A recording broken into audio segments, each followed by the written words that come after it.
Good afternoon and welcome, everyone. A special welcome to the class of 2022. After hearing some of your orientation stories, I'm delighted and a little bit surprised to see that all of you are here. Members of the Lower Saranac Lake group, you know what I'm talking about. Just for future reference, although it's not actually a violation of the Code of Conduct to chase bears, it's not generally recommended either. Today marks the start of Hamilton's 207th year. It also marks the start of your first year. So give yourselves a round of applause.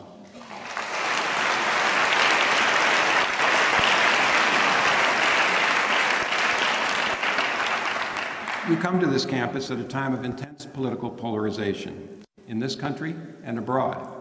On issue after issue, from the environment to taxes, immigration, healthcare, you name it, liberals and conservatives are talking past each other or not talking to each other at all. But not to worry, Democrats and Republicans have at last found something on which they agree. They agree that higher education is moving in the wrong direction. Now, I'm all for finding common ground, but that's not what I had in mind. But that's the result of a recent Pew Research Center poll. Among those who think higher education is heading in the wrong way, most cite high tuition. They also think college does not do an adequate job of preparing students for careers. And most Republicans, although not so many Democrats, think colleges and universities worry too much about protecting students from views they might find offensive. Let's consider the claims. Sure, tuition is high, though I think we should have a full discussion of the economics of higher education before we assign blame. But for now, let me just say, most of our spending is on people, the faculty and staff who will make your Hamilton education life-changing. Sure, we could make do with fewer people, but quality would suffer. As Bill Bowen, the former president of Princeton University, has pointed out, it still takes 4 string players the same amount of time to play a Beethoven quartet today as it did in the 19th century when the piece was first composed. You could play the piece faster, or with fewer musicians, or with less talented musicians, but it wouldn't sound the same. At some point, of course, the analogy breaks down. Adding a 5th musician, no matter how talented, won't improve a string quartet. But adding faculty and staff does improve higher education. It means smaller classes, a richer curriculum, better student services, and better extracurriculars. So, is tuition too high? I know what some of your parents would say. A few years ago, a study by 2 economists at the Federal Reserve Bank of New York, Jason Abel and Richard Dietz, estimated the average annual return on investment from a college degree at about 15%, net of tuition, fees, and opportunity costs. So think about that, an average annual return of 15%. Returns vary by major, of course, but even in the lower paying disciplines, they estimated an average annual return of at least 9%. By contrast, the stock market historically has averaged about 7%. Put another way, college graduates, on average, earn well over $1 million more than workers with just a high school degree. As Abel and Dietz note, the college wage premium is near an all-time high.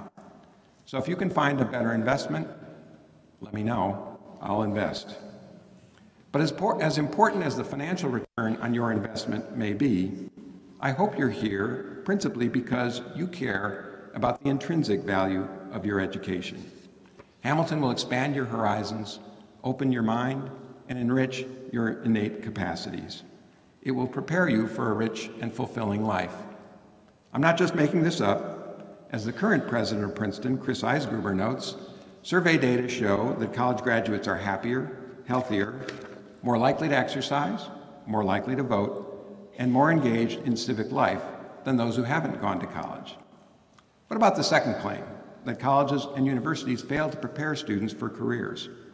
Skeptics sometimes argue that the value of a college degree lies entirely in its signaling power. The degree shows employers you have the smarts to get admitted and the tenacity to stick it out. But maybe it says little about what you've actually learned. To what extent that may be true of other colleges, I can't really say. But our alumni will tell you they learned a whole lot.